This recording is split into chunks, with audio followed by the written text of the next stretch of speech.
Hey everyone, welcome to our YouTube channel TutoRealm, and in today's video I'm about to show you how you can upload high quality pictures and videos on Instagram.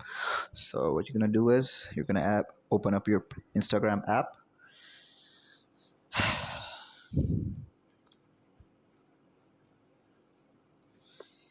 In the in the bottom left, in the bottom right corner, you're gonna click on your profile right here.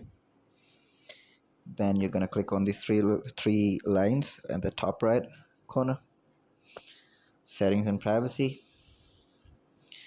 Then I'm gonna scroll down a little bit. A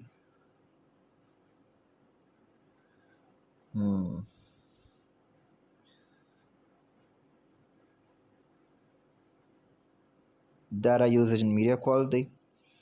Okay, so if your data saver has been toggled on, make sure to toggle it off. And if you've toggled it off, then you're good to go. This should upload your pictures in high quality and as well as your videos. And if this video helped you, make sure to like, comment, and subscribe to your YouTube channel. Until then, gracias.